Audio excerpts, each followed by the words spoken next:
भाषा जिसने हिंदुस्तान को स्वराज दिलाया। मैं वही हिंदी हूँ जिसने घर घर में अलग जगाया। फिर आखिर क्यों मुझे आज वह स्वाभिमान, सम्मान और जहां नहीं मिल पाया अपनी ही मातृभूमि पर? आखिर क्यों? क्या सभी शहादतें एक जलबिंदु की तरह सूख जाएंगी? राष्ट्रपिता का सपना, नेताओं और राजऋषि की वो अमृतवाणी कब साकार होगी? साल दर साल गुजर रहे हैं, लेकिन इस प्रश्न का उत्तर हम अभी तक नहीं दे पाए हैं। आखिर क्यों सब मौन है?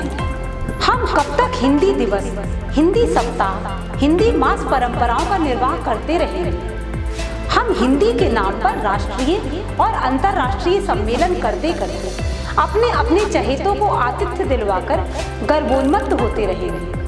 आखिर कब तक? शायद ही विश्व की किसी भाषा का इस तरह मंचन किया जाता हो। प्रत्येक राष्ट्र की अपनी राष्ट्रभाषा है।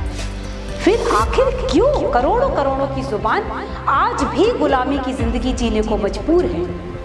हम अपनी अपनी ताजपोशी करने और धर्म ध्वजता फहराने में व्यस्त और मस्त हैं। आजादी अभी अधूरी है। राष्ट्रभाषा का प्रश्न मेरे मस्तिष्क में जब तब उमड़ घुमड़ करता है, क्योंकि शहीदों की शहादतें मुझसे ऐसे प्रश्न पूछने आती रहती हैं। मेरे पास इसका कोई उत्तर नहीं होता है।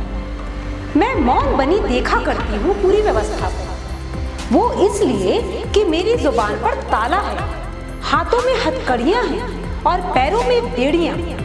मेरे जैसे कितने ही लोगों के साथ ऐसी परिस्थितियाँ संभव हैं। कुछ एक राजकीय प्रतिष्ठानों में राष्ट्रभाषा से संबंधित राष्ट्र निर्माताओं के कहे वाक्य दीवारों पर टंगे शोभा बढ़ा रहे हैं। हिंदी भाषा ही राष्ट्रभाषा, राजभाषा और संपर्क भाषा की पूरी अधिकारिणी है। हिंदी भाषा राष्ट्र को एकता के सूत्र में बांधती है। आखिर उसे अब तक वो अधिकार क्यों नहीं मिल पाया है? क्यों अब तक अमली जामा नहीं पहनाया गया?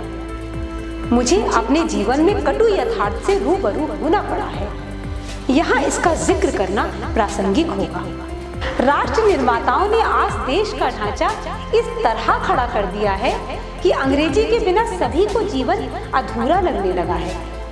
चाहे वो हिंदी भाषी क्षेत्र हो, तमिल, तेलुगु, कन्नड़, असमी और मराठी आदि, चुनांचे हर जगह अंग्रेजी का भूत सवार है।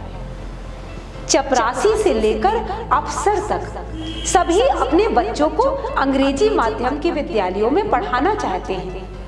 इसीलिए इन विद्यालयों की बाढ़ सी आ गई है। ये कुकर बुत्ते से खूब फल फूल रहे हैं। ऐसे विद्यालयों में बच्चा जो भी पढ़े या ना पढ़े, लेकिन संरक्षकों को पूरी तरह संतुष्टि रहती है कि उनका बच्चा इंग्लिश मीडियम स्कूल में पढ़ रहा है। वह बड़ा होकर निश्चित ही उनका नाम रोशन करेगा। आज इस तरह अंग्रेजी माध्यम के स्कूल 3 प्रकार की श्रेणी के हो गए हैं।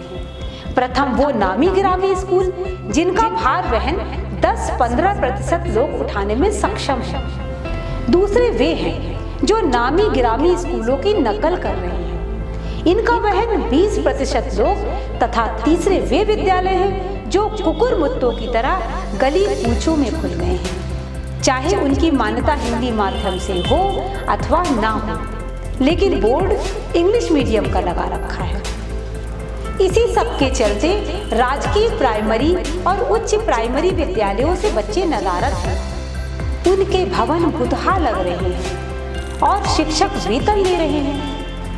मैं यही नहीं समझ पाई कि इन राजकीय विद्यालयों की महत्ता दिन प्रतिदिन गिरती क्यों जा रही है।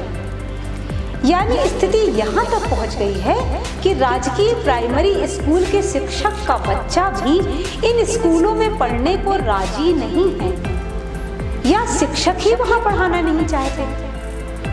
एक तरफ भवन बुतहा है तो दूसरी तरफ कंक्रीट का जंगल बढ़ता जा रहा है। जैसे अंग्रेजी के नाम पर नया व्यापार खड़ा किया जा रहा है। इस त्रासद स्थिति को मजबूती प्रदान करने वाले कौन हैं? इसकी पहचान के नाम पर सारा समाज मौन है। यह सब आज का कटु यथार्थ है। जिससे हम मुंह मोड़कर भौतिकवाद की अंधी दौड़ में भागने के लिए आतुर हैं। हम हिंदी भाषा पर बड़े बड़े व्याख्यान को बड़े बड़े मंचों से पढ़कर ही इतिश्री कर लेते हैं, तालियां बजवा देते हैं या क्लिष्टतम आलेख लिखकर नामी गिरामी पत्र पत्रिकाओं में छपवा लेते हैं और प्रथम श्रेणी के अमलदार हिंदी साहित्यकार बुद्धिजीवी कहलवाने में अपना बड़प्पन महसूस करते हैं। मैं कुछ ऐसे वरिष्ठतम ख्याति प्राप्त हिंदी साहित्यकारों को जानती हूँ जो सत्ता के बहुत नजदीक रहे, लेकिन निजी हित साधने के माया मोह में उन्होंने हिंदी को राष्ट्रभाषा बनाने की पुरजोर वकालत नहीं की।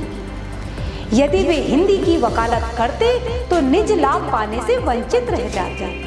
हाँ, ये एक काम बड़ी मुस्तैदी से करते रहे कि सत्ता से नजदीकियां बढ़ाने के घमासान में आपस में टांग खिंचाई करते रहे और अपनी क्रांतिकारी विचारधाराओं का पाखंड करते रहे। अब तो और ज्यादा बुरा हाल है कि हिंदी भाषा में नई नई विचारधाराओं को श्रेष्ठतम मानने के मोह में खेमे, गुटबंदियां और मठाधीसी बहुत बढ़ गई है। हिंदी राष्ट्रभाषा बने, इसकी पुरजोर वकालत कौन करेगा? हिंदी के कवि, साहित्यकार, बुद्धिजीवी और जनता मौन है। यह सच है कि राष्ट्र में हिंदी भाषा के अलावा उसकी छोटी बहनें तमिल, तेलुगु, बंगला, मलयाली और पंजाबी आदि कई एक भाषाएं हैं जिनका विस्तार और संपर्क एक सीमित क्षेत्र में ही है, जबकि हिंदी भाषा का विस्तार और संपर्क देश की सीमाओं के बाहर भी है। पूरे विश्व पटल पर बोलने और समझने वालों की संख्या दूसरे नंबर पर है, चुनांचे इसे वह मान सम्मान और जहान मिलना ही चाहिए जिसकी यह पूरी तरह अधिकारिणी है। बंजारा बीट्स समय समय पर सामयिक विषयों पर आधारित कार्यक्रमों से आपको रूबरू कराता रहेगा। आप हमारे चैनल को लाइक, शेयर व सब्सक्राइब करना ना भूलें।